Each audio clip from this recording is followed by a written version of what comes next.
Halo, Assalamualaikum warahmatullahi wabarakatuh. Minal aizin wal faizin, mohon maaf lahir dan batin. Karena ini masih masa-masanya lebaran, jadi kelas kemarin tuh diadakan secara jimit, tidak bertatap muka secara langsung. Tapi sebagaimana seperti biasanya nih, teman-teman tetap maju 3 orang untuk melaksanakan praktek public speaking selama 10 menit. Nah, terus habis itu baru dilaksanakan presentasi dari kelompok 4. Oke, mungkin tidak lama-lama. Mari masuk saja dengan pembahasan kelompok 4, yaitu tentang syarat-syarat public speaking, faktor pendukung dan penghambat public speaking.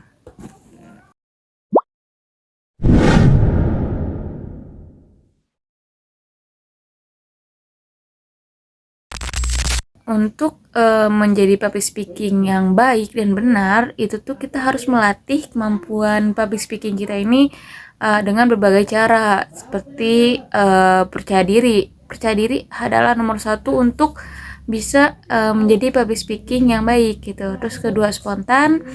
Terus humor yang memadai gitu. Terus improvisasi juga, kita juga harus mempunyai bahasa tubuh yang baik.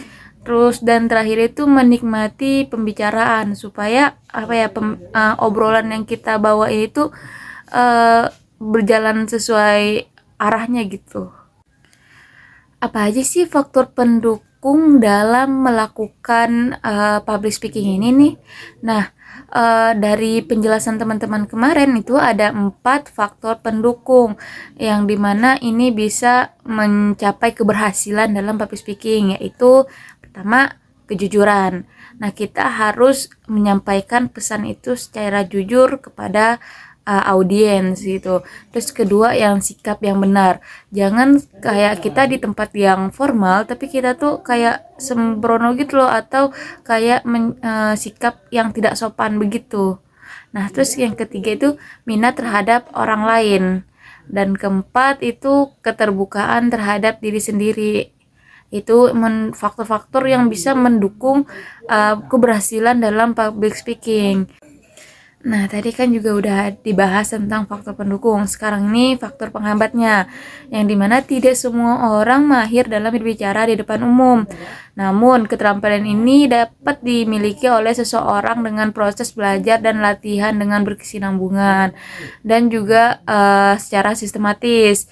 Nah, terkadang dalam proses belajar mengajar pun juga belum tentu dapat mendapatkan hasil yang memuaskan. Hal ini dikarenakan oleh beberapa hambatan dalam kegiatannya, seperti gangguan teknik. Nah, apa sih yang gangguan teknik ini tuh yang terjadi jika salah satu alat yang digunakan untuk komunikasi mengalami gangguan, sehingga informasi yang ditransmisi atau yang disampaikan melalui saluran tersebut itu mengalami kerusakan.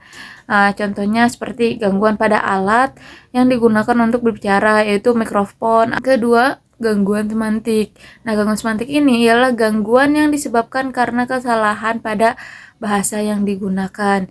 Jadi sebelum kita menyampaikan suatu informasi, kita harus mengerti bahasa audiens yang dipahami gitu, yang audiens ini memahami bahasa apa.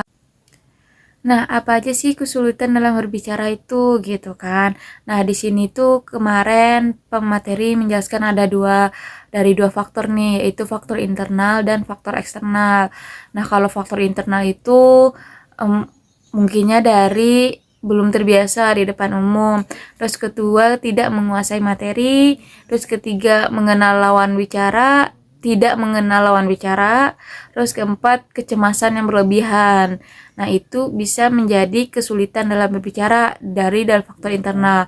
Nah, kalau faktor eksternal itu ketidakjelasan tujuan dan sasaran bicara, seperti tidak mengetahui kemana arah komunikasi tersebut. Terus kedua, tempat dan sarana.